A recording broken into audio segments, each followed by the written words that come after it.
consultar um religioso do século XIX, que ele falava da fé de maneira muito especial. E ao ouvir esse religioso através da sua obra escrita, ele começou a se dedicar ao genoma humano e a confirmar que no próprio genoma humano está a presença de Deus. Pouco importa o nome que se lhe dê. Consciência, causa incáusica, realidade, absoluto, o ser não pensante. E a obra apresentada de tal forma fascinou as criaturas da área da ciência que um outro geneticista, Jim, dedicado à mesma investigação, Jim Hammer, apresentou uma obra mais ou menos em 2007, demonstrando que a criatura humana carrega no seu organismo a presença de Deus. Deus não pertence à religião. É uma realidade orgânica que se encontra íncito na intimidade da nossa vida, entre os lobos temporais. Aí está aquela área dedicada simplesmente ao pensamento de Deus.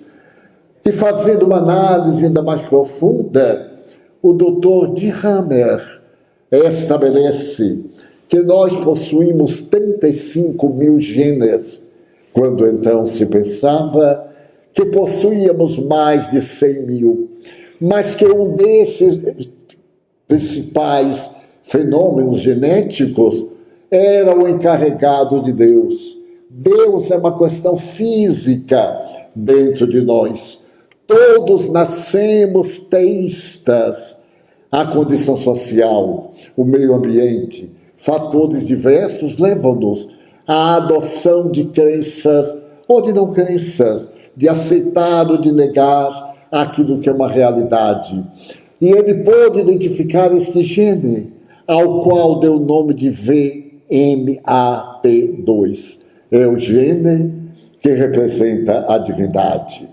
Mas é tão fascinante a sua proposta que, ao descobrir que nós possuímos apenas 35 mil genes, quando se pensava em um número muito superior, a diferença entre a criatura humana e uma ratazana é somente de 200 genes.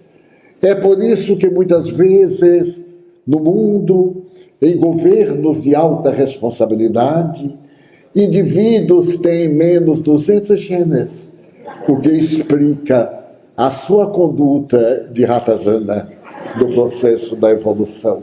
É um dado científico. Porém, enquanto isso acontecia nos Estados Unidos da América, em Oxford, uma admirável investigadora passava por um momento muito grave da sua vida. Ela havia sido convidada física quântica e psicóloga americana, professora de Oxford, na Inglaterra, por um período de transição emocional. Havia perdido a fé em Deus e trazia traumas da sua infância nos Estados Unidos que a atormentavam. Ela foi convidada por uma editora inglesa para escrever um livro a respeito do tema da física quântica em uma linguagem racional para as pessoas não dedicadas a esta ciência. E o êxito do livro foi espantoso. A editora pediu então que escrevesse um outro livro. Mas neste período, a doutora Dana Zohar começou a investigar por que havia tanta dor no mundo. Ela própria, casada com um psicólogo próspero, mãe de 2 filhas, começou a sentir estranhas sensações no íntimo do seu pensamento e, sem dar-se conta, fez um quadro depressivo. Piorou esse quadro quando suas filhas pediram para fazer uma viagem ao teto do mundo e, realizando isto para atender as jovens daquele tempo dourado, daqueles mantos amarelos e outros que invadiram o Ocidente trazendo a mensagem oriental, a doutora Dana experimentou uma queda na sua produção intelectual e foi aconselhada por um amigo a procurar um psicoterapeuta. Ela própria reconhece que o uísque, tomado à noite enquanto escutava piano, não ajudava a sua realização de mestra eminente na Universidade de Oxford. E foi nesse momento em que o genoma humano tomou conta da América e trouxe uma contribuição extraordinária para os indivíduos da ciência genética. Será que existe realmente em nosso cérebro um ponto de Deus? Será que tem qualquer significado? Na Califórnia, um geneticista canadense, Michael Persinger, começou a fazer experiências com epilépticos. Como era que se dava a convulsão epiléptica? Porque havia esse distúrbio de profundidade em indivíduos. E levando alguns epilépticos ao laboratório, colocou aparelhos muito delicados para poderem controlar as reações cerebrais. E verificando que era possível detectar pensamentos ainda não transformados em emoções e em realidade, ele teve uma exclamação e disse: "Oh my God!" Naquele momento, a agulha do aparelho que detectava as emoções deu um salto. Ele achou estranho. O que teria acontecido para que o aparelho raciocinasse diante da palavra God? Então ele pronunciou outras palavras: família, paz, felicidade, desgraça, sem nenhuma emoção. Para a máquina eletrônica. Por fim, ele disse que é curioso. Foi quando eu pronunciei a palavra Deus e novamente a agulha pareceu adquirir força e pôs-se a vibrar. Ele pronunciou o nome de Deus em 10 idiomas. E toda vez que eu dizia, havia essa reação daquele admirável sismógrafo, especializado em medir as emanações cerebrais. A doutora Dana Zohar tomou conhecimento da experiência e, porque atravessava um momento de materialismo terrível, de depressão, sem poder atender à exigência da editora que lhe pedira uma segunda obra, resolveu abandonar Oxford e vir para Los Angeles, para na Califórnia estudar com o Dr. Persinger esta realidade que lhe fascinava. E começou a investigar e verificou que a criatura humana, desde o começo do século XX, era invariavelmente medida por um QI. Esse QI foi tão importante que na Primeira Guerra Mundial, os Estados Unidos submeteram 2 milhões de soldados ao teste de QI para avaliar as suas reações e, naturalmente, se transformarem em verdadeiros homens de aço, capazes de vencer quaisquer dificuldades. Ela então percebeu que atrás desse QI havia alguma coisa, porque nesse ínterim a pessoa apresentava um alto QI, mas aqueles que apresentavam os QI 130, 150, 160, invariavelmente não eram tão felizes, porque eram misantropos. A capacidade de ter uma mente privilegiada afastava-os do convívio social. E ela se deu conta que o indivíduo deveria ter uma outra forma de expressar a sua realidade.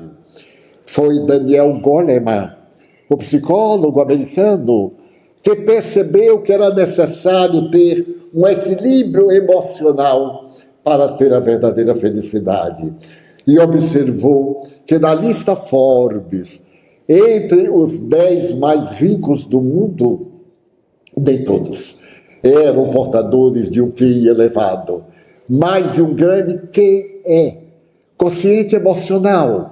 Eram pessoas que se realizavam com muita facilidade, que tinham contactos diretos de maneira fascinante, que sabiam sorrir, comunicar-se da vida a vida.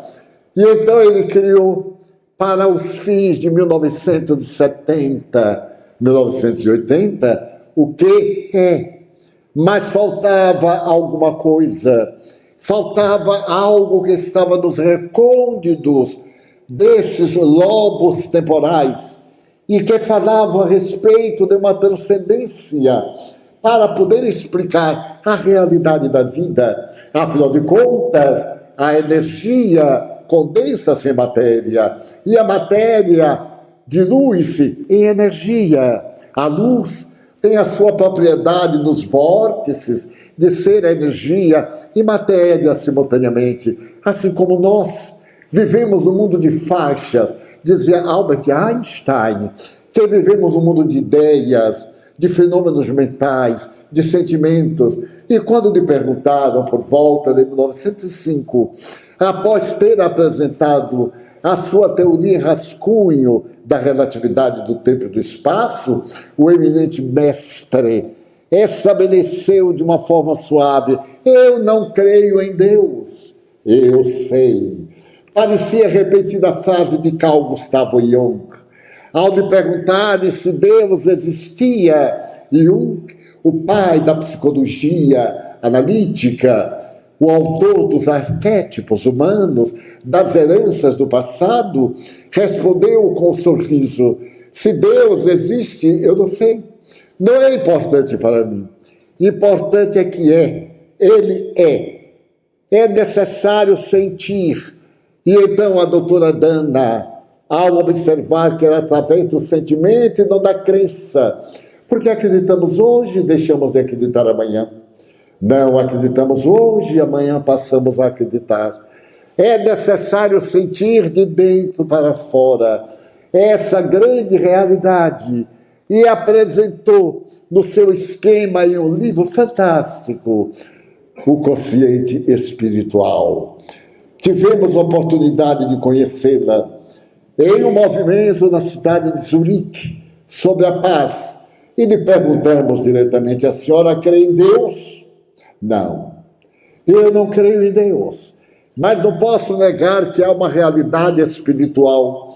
Exatamente quando a ciência médica, depois de vagar dos tortuosos caminhos da negatividade, vem procurando, através da Universidade da Virgínia, da busca da reencarnação, ou sucessivas existências adotadas desde o brahmanismo, o hinduísmo, o pensamento ancestral, daqueles que foram os maiores pensadores da humanidade, de que a vida anterior não é uma vida interior, é uma existência anterior, porque a vida é única, conforme asseverava o apóstolo Paulo. Certo dia, Buda, dialogando com Arjuna, um dos seus discípulos, perguntou-lhe: o que é que acontece? O que é oposto à vida? E ele disse: morte. Não, renascimento, porque ninguém morre. A morte é uma mudança de estrutura basilar das vibrações humanas.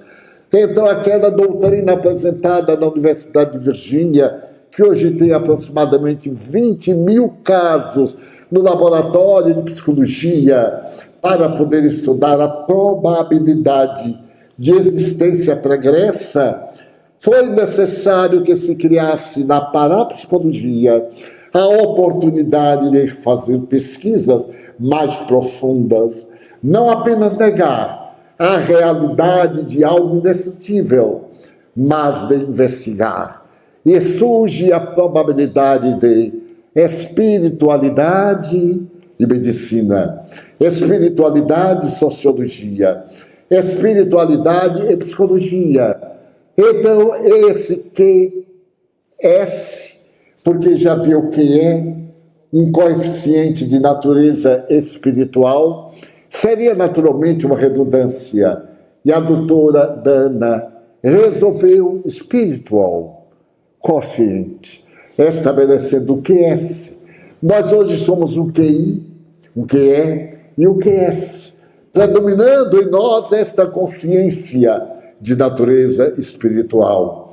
É fascinante, então, observar-se que as experiências desse notável investigador Michael Persinger foram confirmadas pelo Dr. Ramachandran, que teve a oportunidade de investigar que a matéria é destituída de espontaneidade e que uma força interior comanda, e a criatura humana é nada mais do que o resultado de um processo de evolução que parte da aglutinação de moléculas minerais, vegetais, animais, humanas, na direção da grandiosidade do espírito mortal, conforme asseverou o ínclito codificador Allan Kardec. Porque nas ramificações do cristianismo surgirá a ciência espírita. Allan Kardec irá dizer que o espiritismo é uma ciência que estuda a origem, a natureza do espírito e as vinculações com a vida espiritual.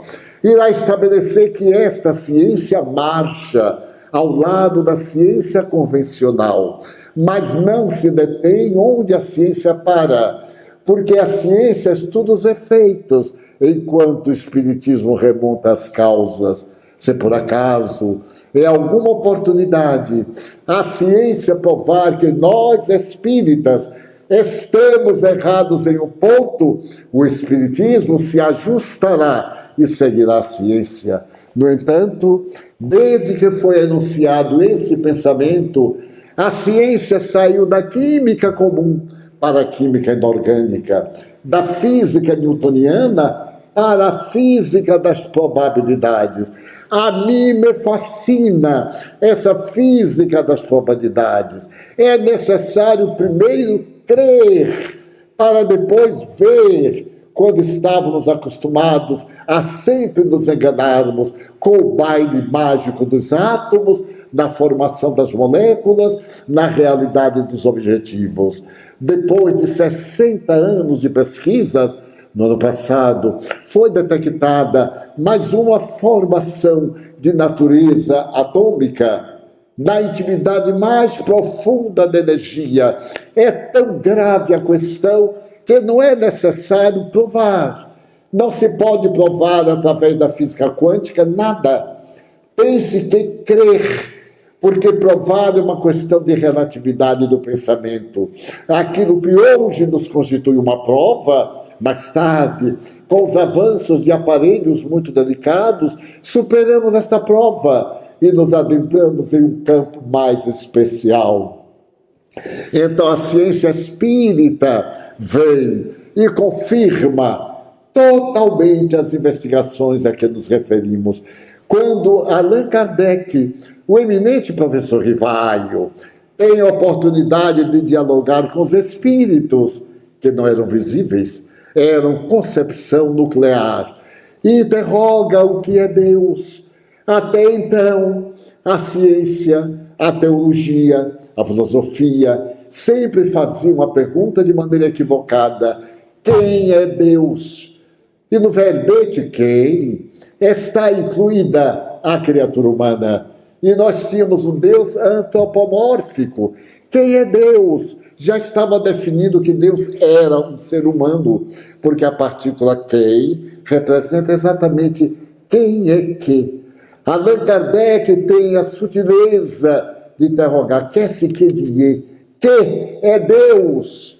E os espíritos respondem: a inteligência suprema do universo, a causa de todas as coisas, a causa primeira de todas as coisas. E que prova se tem da existência de Deus em um axioma que aplicais às vossas ciências? Todo efeito provém de uma causa, logo, um efeito inteligente vai apresentar uma causa na sua essência de natureza inteligente. E mais tarde, Allan Kardec avança e na questão de número 621, interroga: onde está escrita a lei de Deus? E a resposta é absolutamente do ponto de Deus, na consciência. E onde está a consciência? Foi uma questão das mais difíceis da psicologia. Talvez a resposta, na minha modesta opinião, mais equivalente seja a do próprio pai da psicologia. Ele tem a oportunidade de dizer, o querido Jung, que a consciência não é o conhecimento.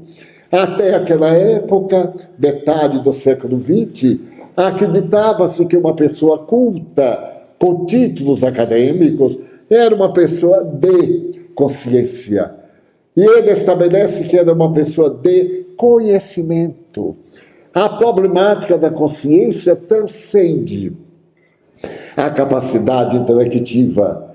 Então aí entra o que é esse admirável contributo espiritual. Pessoas modestas são capazes de raciocínios elevados e de transcender.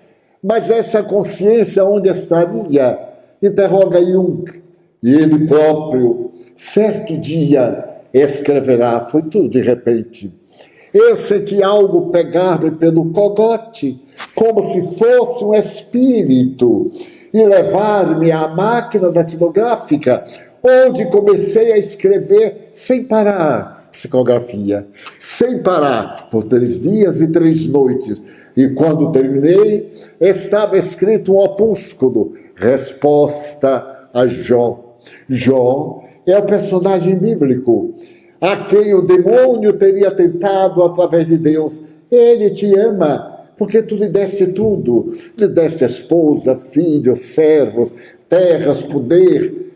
Toma-os e verás que ele se vai rebelar contra ti. E Deus, antropomórfico, que tinha paixões e dúvidas, resolveu matar os rebanhos de Jó. E Jó rendeu graças a Deus. Resolveu matar os escravos, e Jó rendeu graças a Deus. Resolveu matar os filhos de Jó, e dele partiu a louvação. Se é a vontade de Deus, que assim seja.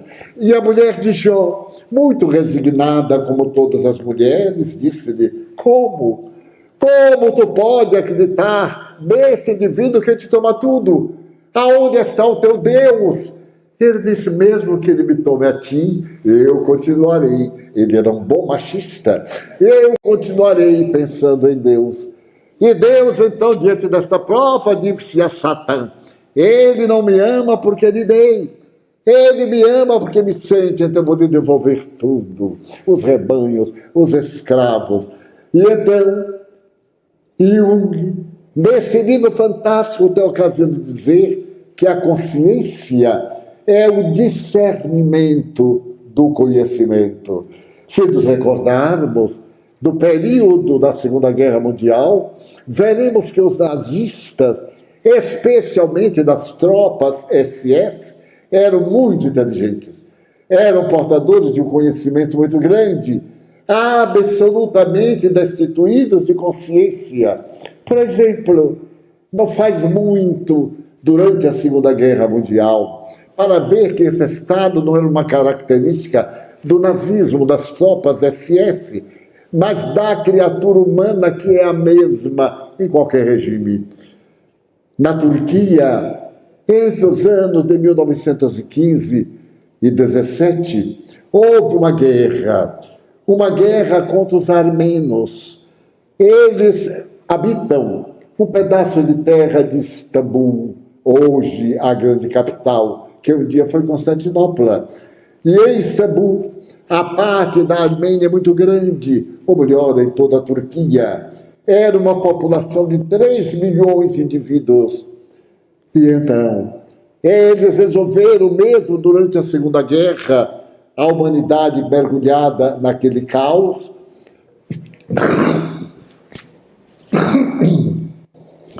peço desculpas, porque esta é uma herança muito querida, uma sequela do Covid. Esteve comigo, me abençoou e disse, mas tu me pagas. E me deixou essa tosse característica que eu estou superando.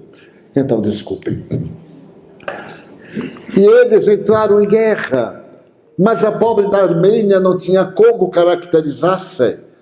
E a matança foi tão cruel que em apenas este período mataram 1.500.000 pessoas, o que levou o Papa Francisco a dizer que havia sido um genocídio armeno, o que naturalmente nesse edifício se estabeleceu que não se poderia dizer exatamente isso, para não se colocar mal a Turquia no quadro mundial. Mas foi uma calamidade. E nós vamos pensar um fato dessa guerra em um domingo pela manhã, numa pequena aldeia turca, armena. A família está à mesa, o pai num ponto, a mãe no outro. De um lado e do outro, duas jovens, uma de 12, outra de 15 anos. Ouve-se o estrondo do térreo, é a porta de entrada que está sendo derrubada. E sobe um pequeno pelotão, comandando um homem de quepe que lhe desce pela testa e lhe cobre parte do rosto. Aquele homem comanda, entra na sala, enquanto a família modesta de campesinos está se alimentando, saca o revólver e, sem uma palavra, mata o homem que está à cabeceira. E volta-se e mata a mulher que está no outro extremo. E volta-se para as duas jovens estarrecidas, pega a meninota de 12 anos e atira aos chacais. Aos homens.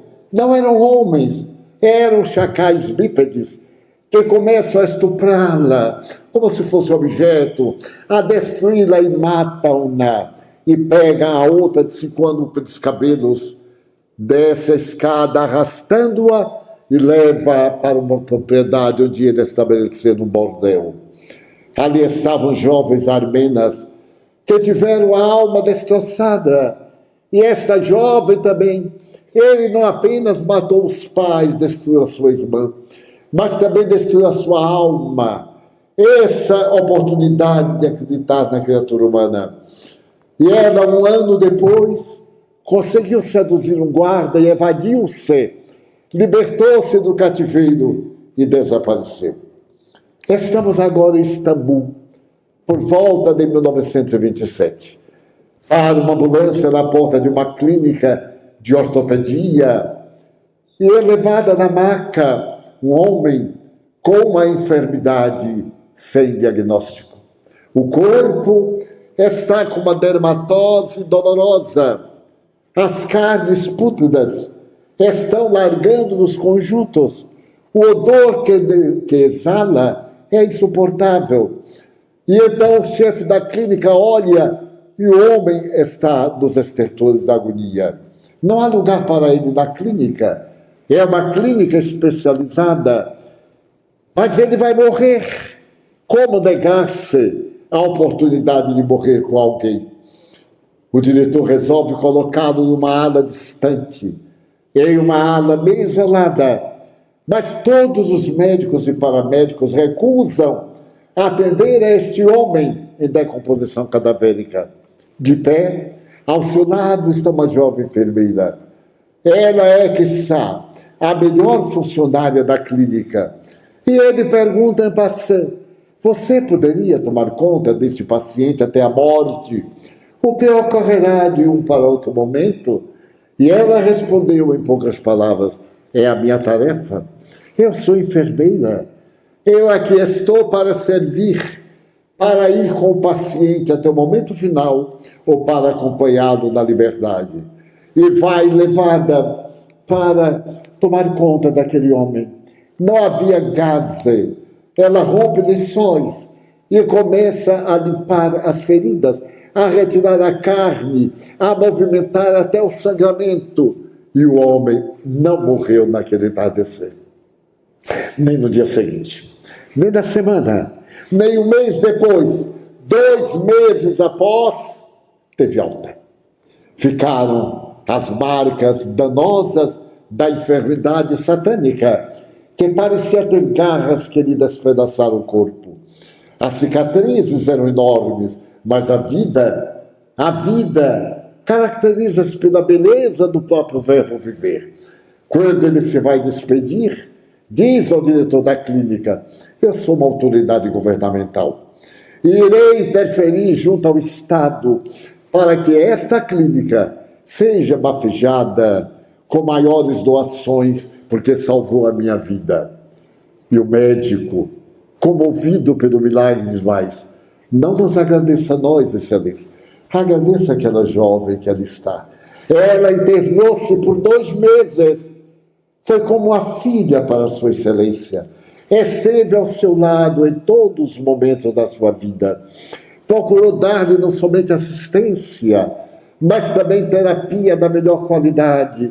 E aí está a sua vida de uma maneira fascinante. Ele aproximou-se, levantou o cap que trazia, ela olhou e ele estendeu a mão. Senhorita, quero agradecer-lhe. Mas ela não lhe estendeu a mão. Olhou para ele, meneou a cabeça e disse: não é necessário, Excelência. Noto que você fala o turco com acento. Eu sou armena. Não diga, eu estive na Armênia, eu estive por lá durante a guerra. Eu me lembro, Excelência, eu me lembro.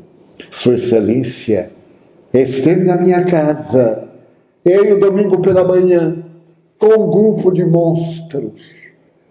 Eu ainda me lembro que Sua Excelência sacou o revólver e matou meu pai. Depois matou minha mãe e entregou minha irmã aos selvagens que o acompanhavam.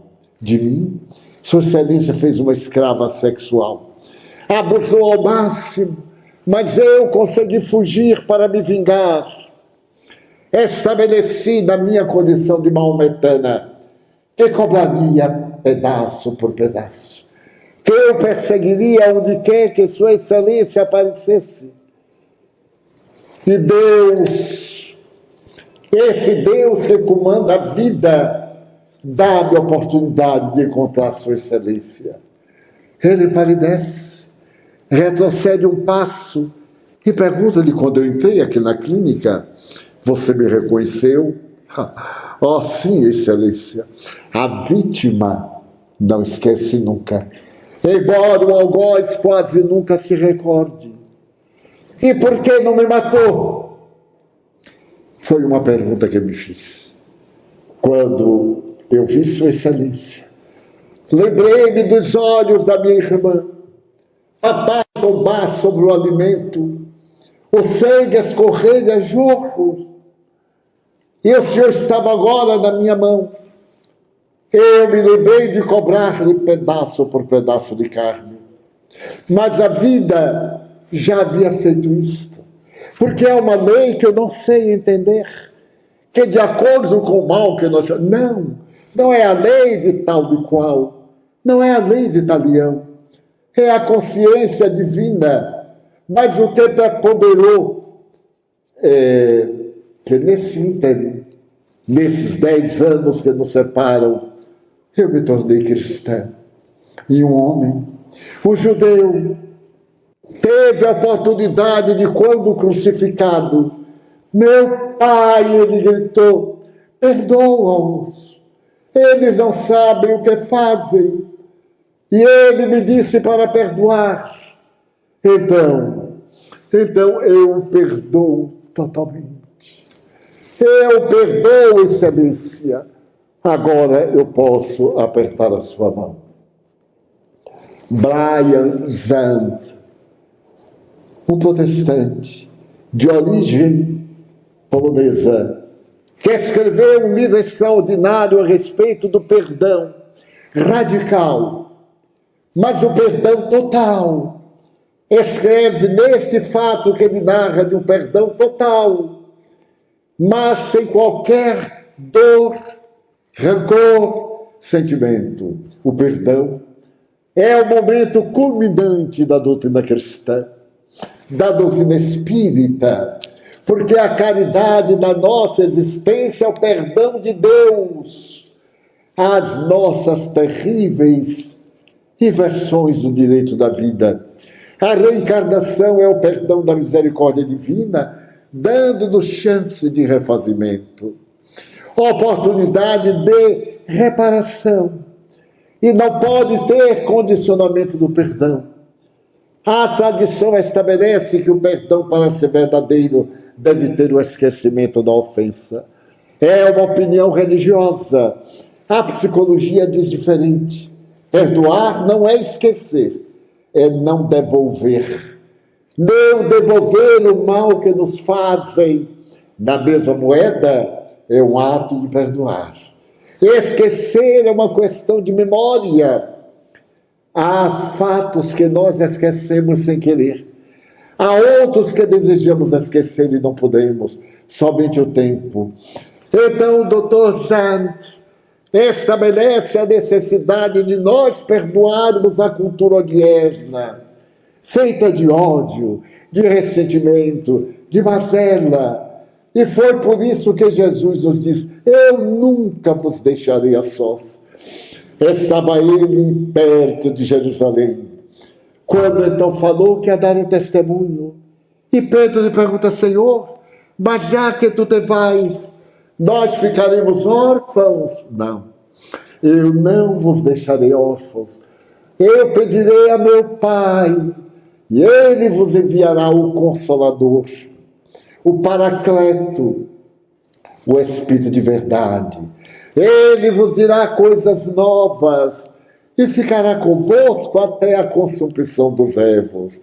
E veio através da revelação do mundo espiritual nesse país, na inovidável noite de 31 de março de 1848, em Heidelberg, quando as irmãs Fox atenderam as batidas de Charles B. Rosman em Rochester, tiveram a oportunidade de abrir os horizontes e dizer que as sepulturas não guardam o ser dormindo eternamente.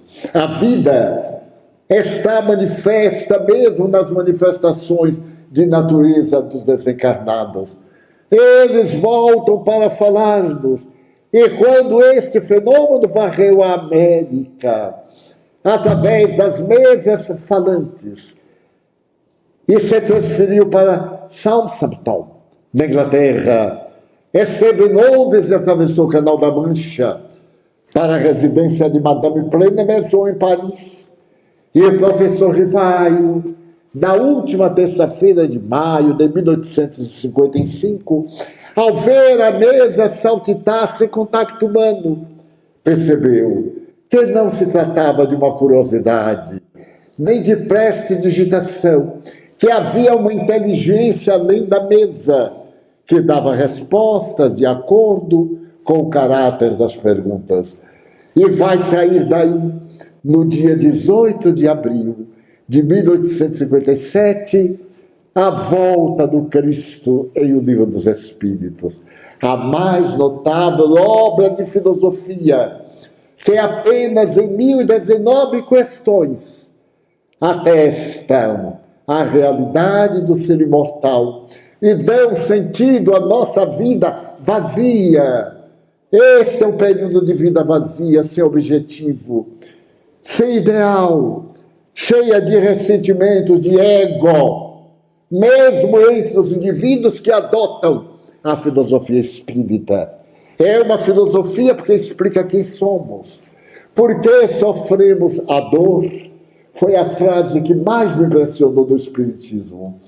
É a bênção que Deus reserva aos seus eleitos.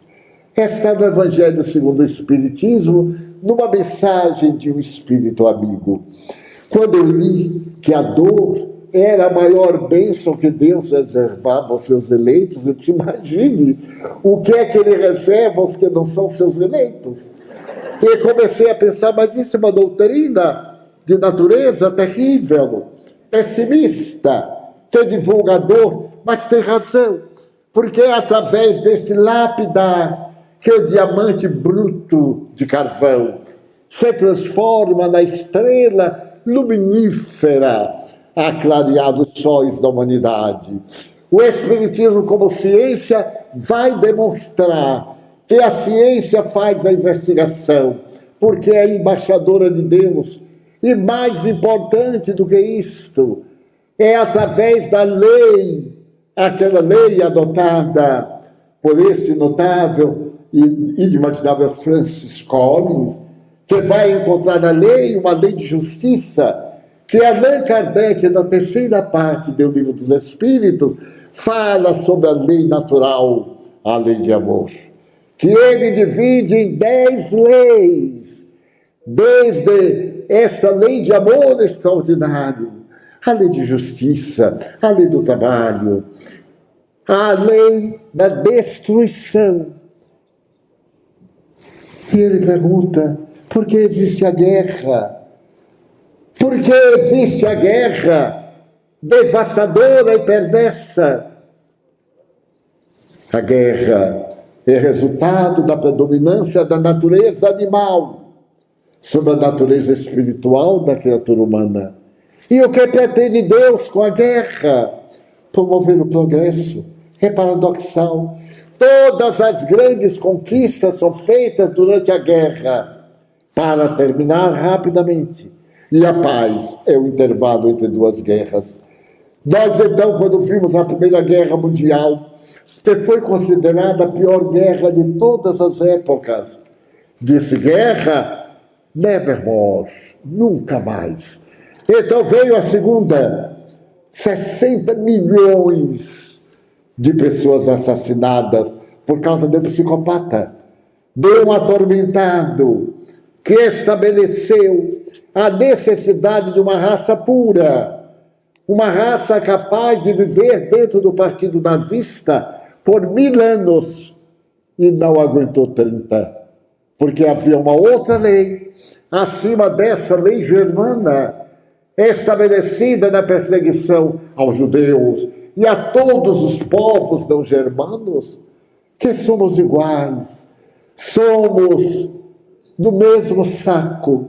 Narra-se uma história muito curiosa, que certo dia um grão de trigo estava muito cansado na haste, mas quando ele olhou por cima dos vegetais, ele viu uma porção de trigo que oscilava ao vento.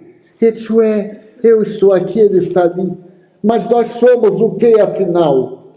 Somos grãos do mesmo saco.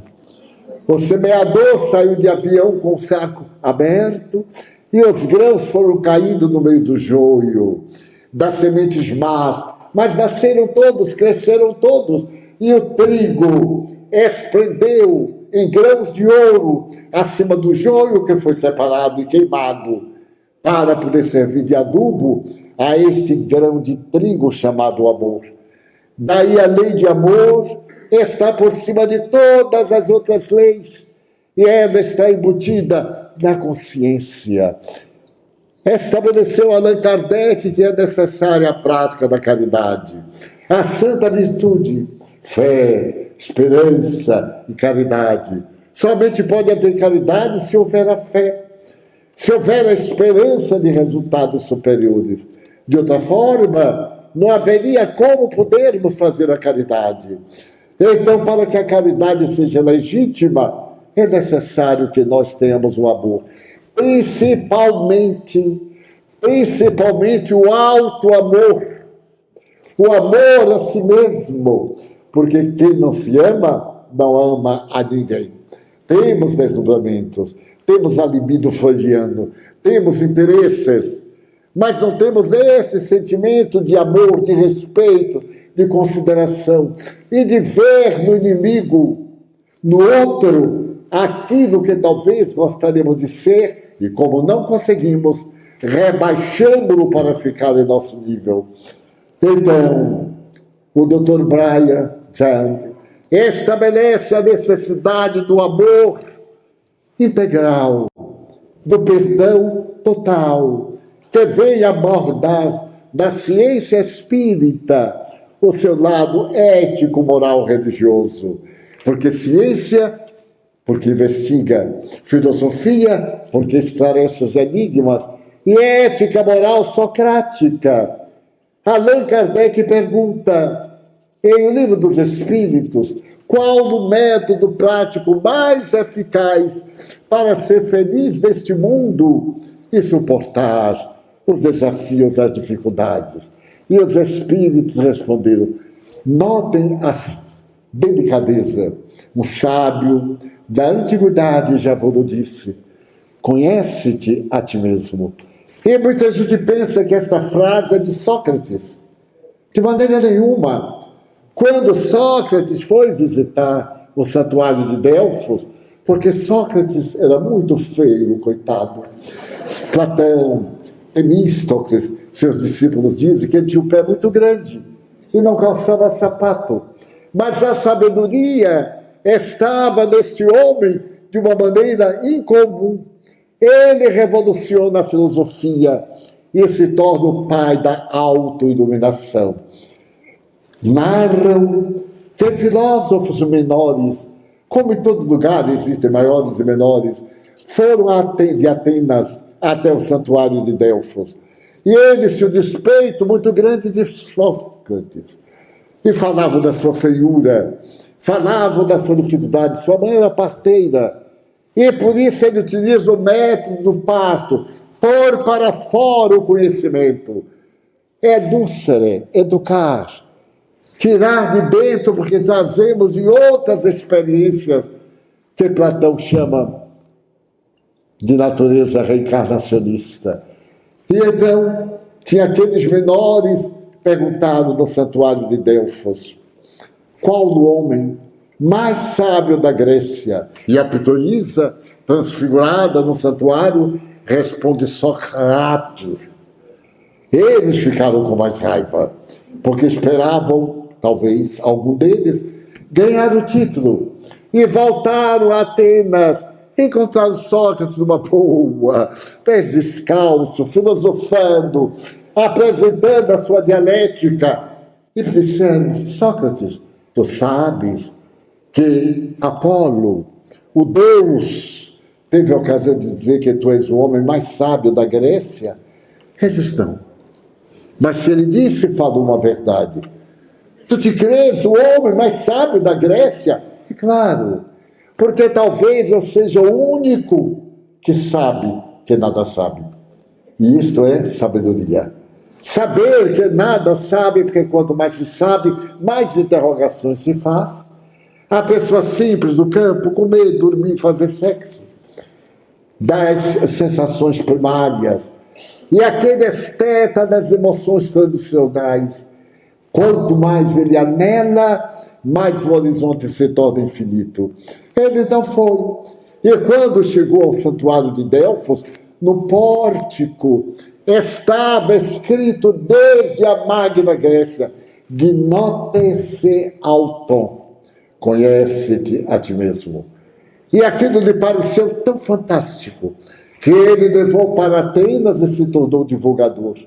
Os espíritos disseram que era de Sócrates. Um sábio da antiguidade já vô disse, porque ele havia aprendido com os sábios mais antigos do pensamento grego. Então, este sentido de saber, de conhecer, de melhorar-se, é o ponto básico da ética da doutrina espírita. E é porque tem por base o cristianismo, a melhor doutrina, porque elucida através do amor todos os enigmas do pensamento, tem também o caráter de religião. Mas não as fórmulas religiosas, não as manifestações místicas, mas o sentido de religiosidade. Praticai a mediunidade religiosamente. Aplicai os passes religiosa, gratuitamente. Times money. Mas nossa moeda é o reino dos céus. Esse sentimento de amor tornar a terra mais feliz, as criaturas humanas mais dignas de entenderem a beleza. Porque quando Dostoiévski escreveu isso no livro Idiota, ele estava na Sibéria, exilado por Stalin, porque ele disse uma coisa, ele era comunista, e referiu-se a Stalin como o homem dos bigodes. Então ele teve uma punição de ir para a Sibéria, no exílio, por 5 anos, de ironizar o emérito Stalin assassino do quilate de Hitler, um pouquinho maior, matou muito mais. Somente em Moscou, atribui-se que ele matou mais de 2 milhões de indivíduos. Os cárceres estavam com mais de 100 mil prisioneiros.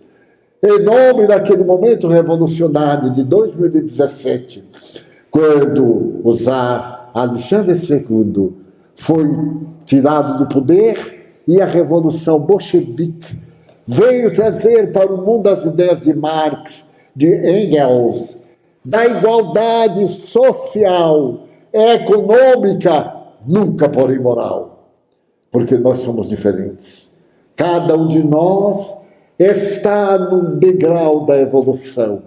E Allan Kardec disse muito bem, a aristocracia moral, aqueles espíritos de escola, que são capazes do sacrifício, que são capazes da abnegação.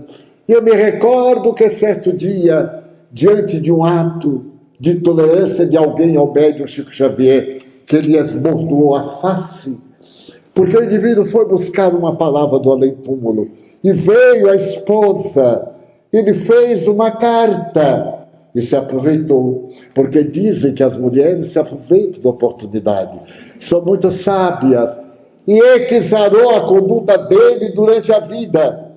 Ele esperava que ela viesse dizer que ele era um anjo, que ele era um arcanjo, e ela falou que não era exatamente um demônio, era o demônio. Então ele deu uma bofetada do Chico e escarneceu. Então Chico sorriu. E quando chegou em casa, as lágrimas verteram abundantes.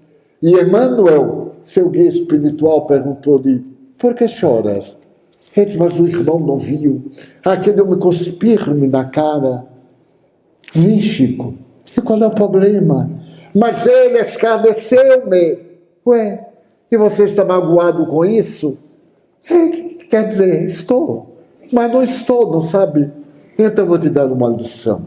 Quando alguém da próxima vez escarnecer-te e cuspir na tua face, diga, uai, está chovendo.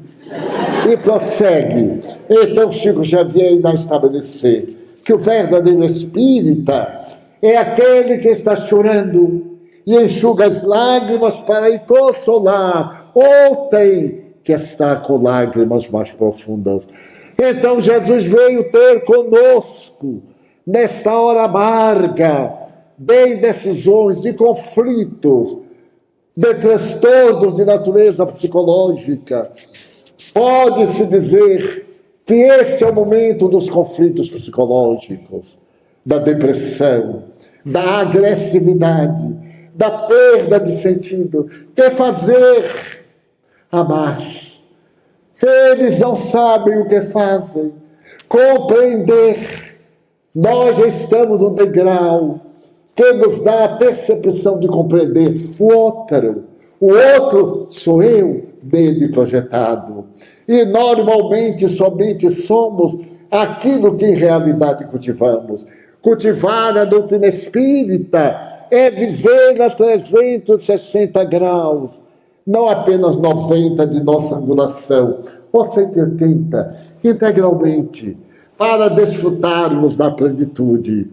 O Espírito, Joana de Ângeles, costuma dizer-me, alimenta-te do pão espírita. Eu disse, tem pão. Não espírita? Tem. Os pães amargos da ingratidão. São não espíritas.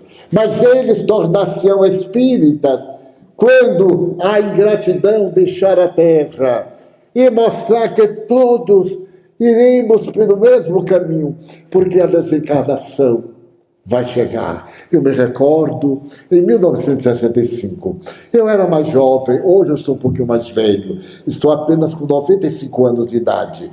E então, era o momento do comunismo internacional.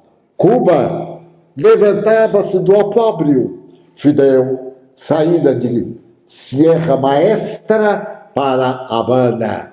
E ali estava ele na glória do poder, quando aplicou a doutrina marxista no seu governo com Che Guevara. E começou a matar os religiosos, padres, freiras, evangélicos, americanos ou não. E eu era espírita. Desde os 14 anos, eu comecei a estudar o espiritismo e a praticá-lo vagarosamente a partir dos 17. E então, eu fiquei tão apaixonado quando ele estava matando os cristãos e pregando o marxismo na sua expressão mais terrível, que eu orei. Orei, e Joana de Ângeles, meu mentor espiritual, apareceu-me e disse: meu filho, você está orando tanto, por quê? Eu disse: porque eu quero ser Marte. Eu quero ir a Cuba, pregar a doutrina espírita, claro, serei preso logo, irei para Paredão e me matarão. Eu queria pedir à senhora para rogar a Jesus para que ele me permita o holocausto, dar a minha vida pelo Espiritismo. Ela me olhou com toda a sabedoria, nunca me esquecerei dos seus olhos. Mas é verdade, meu filho. E eu já me senti abrindo os braços e as balas dos fuzis me transpassando.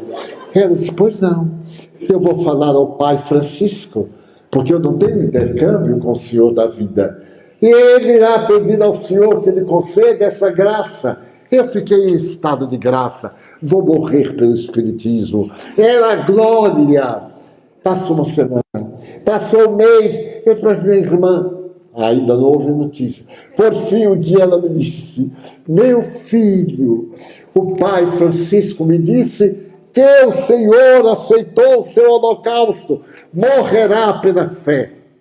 Eu digo: minha irmã, então eu vou dar a minha vida ao Evangelho de Jesus. Vai, meu filho. Há só um detalhe: não necessita ir a Cuba, porque a sua morte não será com fuzil. Será a morte através da calúnia, da incompreensão, das batalhas do dia a dia. Você vai morrer bem devagarzinho. E aos 95 ainda não morri. E é bala de todo lado. É bala daqui, é bala da lá. E eu corro, me escondo, levanto, é bala. E então, que arrependimento eu tenho. Eu devia ter sido mais explícito. Mas que bênção, porque é a dor. Aí é que eu vim entender o que ela mesma, com o pseudônimo de um espírito amigo, houvera escrito, e Kardec publica no Evangelho segundo o Espiritismo. A dor, a lapidação, o resgate, fazer todo o bem possível. Quando fazemos um bem, não é a alguém, é a nós próprios. O bem é bom para quem o pratica, e o mal é ruim para quem o executa. Então, nesta hora grave de desafios, de aturdimentos, mergulhemos o nosso pensamento na palavra dúlcida de nosso Senhor Jesus Cristo. Jesus e Allan Kardec como nossos roteiros. Há homens e mulheres extraordinários que anteciparam Kardec, que sucederam, é claro. Mas para a nossa dimensão, neste momento, o Espiritismo é a resposta, é o grande que é para nossas vidas. E desta maneira preenchamos-la de felicidade, sem mágoas, sem ressentimento. Aquele que nos faz mal é tão infeliz. Ele carrega uma cruz que nós ignoramos. Não lhe aumentemos o fardo. Mas e se eu não conseguir esquecer? Ótimo. Fique lembrando sempre, para não repetir o seu equívoco de fazer o mal. Então esse é o momento grandioso de espiritualização da terra. Eis que eu vos mando como ovelha mansa ao meio de lobos rapaces. Os maus não vos farão maus. Foi o que ele disse aos 500 da Galileia, que se multiplicaram através de muitos. Quem sabe alguns daqueles 500 que ouviram naquela tarde de despedida da Galileia, quando ele ascendeu ao reino e mandou que saíssemos pregando o reino dos céus. Quem sabe somos herdeiros de Cristo Jesus. Então digamos: Senhor, eu gostaria tanto de agradecer-te o bem que me fazes, o bem que me fizeste, o bem que me dás. Muito obrigado, Senhor, pelo ar, pelo pão, pela beleza que os meus olhos veem no altar da natureza, olhos que veem o céu, a terra, o mar, que acompanham a ave ligeira que voa fagueira pelo céu de anil e se detém na terra verde, bela, com seu céu de anil. Pela minha faculdade de ver e os meus olhos agradecer, quero falar-te que oro por aqueles que não enxergam. Eu sei que depois desta vida, na outra lida, eles voltarão a ver. Muito obrigado pelos ouvidos meus, que me foram dados por Deus, ouvidos que ouvem a música do povo que desce do morro na praça a cantar. A melodia dos imortais que se ouve uma vez e não se esquece nunca mais. A voz melodiosa, gloriosa dos imortais. A melodia que nunca deixa de vibrar no sentimento da nossa alma. Muito obrigado porque eu posso ouvir. Mas diante daqueles que são surdos, eu oro, porque eu sei que depois desta dor no teu reino de amor, eles voltarão a ouvir. Muito obrigado pela minha voz, mas também pela voz que canta, pela voz que ama, que ensina, que alfabetiza, que ilumina, pela voz que trauteia uma canção, e o teu nome profere com dúlcida emoção. Pela minha faculdade de falar, eu quero rogar pelos que sofrem de afasia, não falam de noite, não cantam de dia, oro por eles, porque eu sei que depois desta vida, na outra lida, eles também cantarão. Obrigado pelas minhas mãos, pelas mãos que aram, que semeiam, pelas mãos que ajudam, pelas mãos que iluminam, pelas mãos que apertam mãos que atendem à velhice, a dor, o desamor, pelas mãos que no seio embalam o filho de um corpo alheio, sem receio, e pelos pés que me levam a andar, sem reclamar. Muito obrigado, Senhor, porque eu posso caminhar. Mas diante do meu corpo perfeito, eu te quero louvar. Muito obrigado, Senhor, por ter um lar, um doce cantinho, um amor suave, a ternura de um anjo, pela minha faculdade de poder ter uma família ou não. Eu te quero agradecer porque eu creio em ti, mas sobretudo porque eu nasci. Muito obrigado, Senhor, pelo teu amor, pela sua atenção. Muito obrigado, senhores. Inscreva-se.